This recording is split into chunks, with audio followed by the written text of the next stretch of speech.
MashaAllah, his madhab become very famous in Mecca and Medina and Misr and Sham, and Morocco, subhanAllah. And then this madhab start disappear a little bit in these countries, except in Morocco, inshallah. Hopefully you're not going to find any person in Morocco who doesn't follow the Maliki madhab.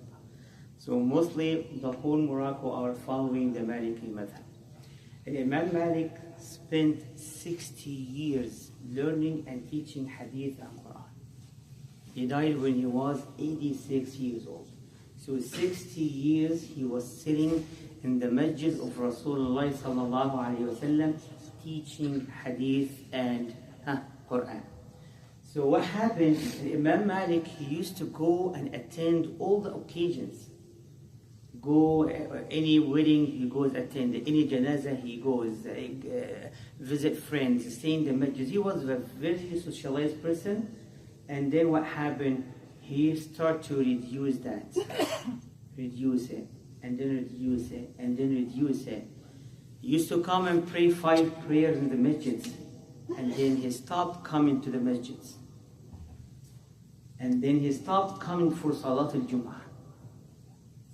People wondered, what's going on? He's our biggest imam and he doesn't come to the masjid anymore. And when somebody asks, he doesn't answer.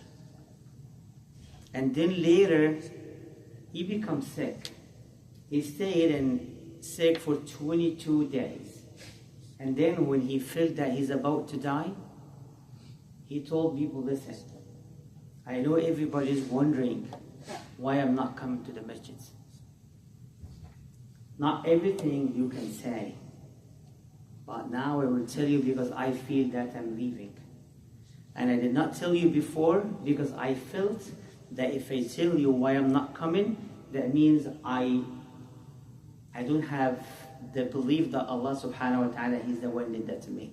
I feel like I'm asking somebody else to help me out.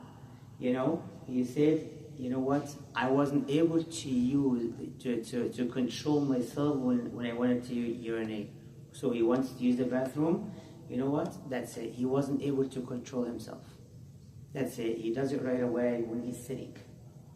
So when it become worse, every couple of minutes, he wasn't able to come to the masjids. Imagine a person is urinating every couple of minutes, so he cannot come to the masjids. And he says, Wallahi, this is the only way blocks me to come to the masjid of Rasulullah sallallahu alaihi wasallam. Otherwise, I would be sure in the masjid on the daily salawat and salat al-Jum'ah. So I'm sure when I said doesn't come to the masjid, I saw your faces. What are you talking about, Shaykh? The Imam doesn't come to the masjid, but that was the problem. Well, alhamdulillah, now, if somebody has this kind of illness, for sure, we have a lot of things we can wear diapers, but they don't have that. They don't have that. So they weren't able to control it. That is why he was staying in the house. SubhanAllah. It's a lot of things to say about Imam Malik, to be honest.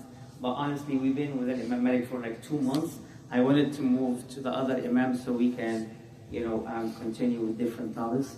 This is the Imam Malik. Akhi, I want you to know something. Learn this. If you follow one madhab, remember this word. The Imam Malik said something. He says, Ana bashar. Ana bashar. What does that mean? I am a human. أخطئ وأصيب.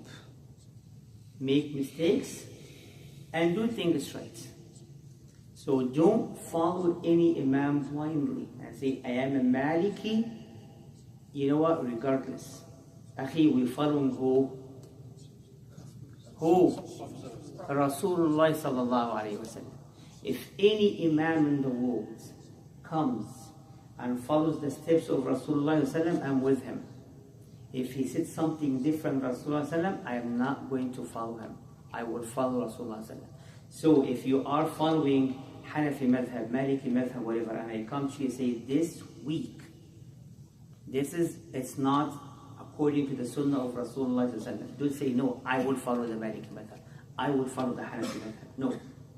The Imam Abu Hanifa, what he said, the Imam Abu Hanifa said, if you find my words in the side and the saying of Rasulullah in the side, follow the words of Rasulullah. Imam Malik, what he said, Ana bashar, I'm human, I make mistakes. Don't follow my mistakes. Follow me when I say what Rasulullah said. If I did something wrong, don't follow me.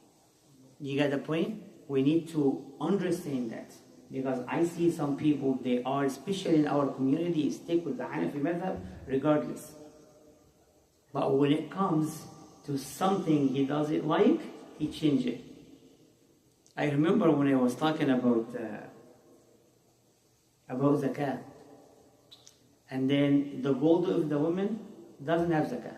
You don't need to pay zakah for this. But in the Hanafi madhab, you have to. He said, you know what, I will follow the other madhab. He said, actually, you're Hanafi, right? Then you have to pay zakah for the jewelry for your wife. You know, the other madhab, the majority of ulama said, no, the jewelry of the wife doesn't have any zakah on it. But the Hanafi madhab, you have to. Even if it's a ring, you need to pay zakah for it. So, akhi, subhanallah, yani, we need to follow the steps of Rasulullah sallam. These ulama, they sacrificed their life for Allah subhanahu wa ta'ala. But still, they are human. I am an imam, I make mistakes. You can't follow me blindly and say, you know what, I just will listen to the shaykh, I trust him. Yeah, it's fine. But when I say I'm wrong, that's it. Don't follow my mistakes. And this is what we need to learn from the stories of ulama. They are not prophets. They are human, sacrifice their life in the sake of Allah subhanahu wa ta'ala. At the end of the day, they are human making mistakes. Barakallahu feekum. Inshallah, we're going to talk next time about al-Imam.